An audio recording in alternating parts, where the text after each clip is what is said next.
I think it'd be devastating to business here. Dean O'Donnell is talking about the U.S. Army Corps of Engineers' plan to improve salmon passage at Detroit Dam. O'Donnell is president of the Detroit Business Association. Make no mistake, he would love to help the salmon. He just doesn't like how the Corps plans to do it. The biggest concern obviously for the businesses up here is the duration of the project. That's because the Corps' project could mean a nearly drained Detroit lake for up to 2 years. The plan calls for a floating screen and a 300-foot tall tower to be built at the dam. That's about the height of a downtown Portland building.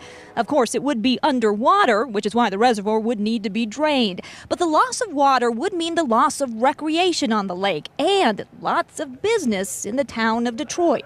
And I don't know of too many businesses, especially the marinas, that could survive. The Corps is considering an option to keep the reservoir full and build the tower underwater using divers, but that wouldn't be easy. You'd be building this massive tower with only limited visibility. I'm not saying it can't be done, but there are a lot of challenges there. The Corps says one way or another, this work needs to be done. When the dam was built back in the 50s, it blocked juvenile salmon from getting to their spawning grounds above the dam, and that has to change.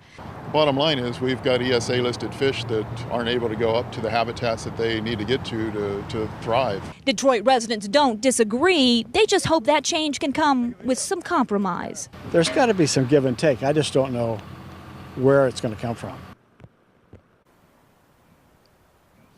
Now, I did actually talk to one restaurant owner who told me he thinks this project may actually benefit his business. That's because those project workers would need a place to eat, even in the wintertime when business is traditionally pretty slow out here.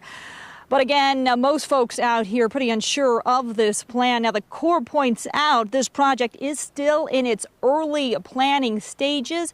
It is taking public comment on the plan through this next Tuesday. Back to you. I bet there'll be plenty of that. Thank you, Keely.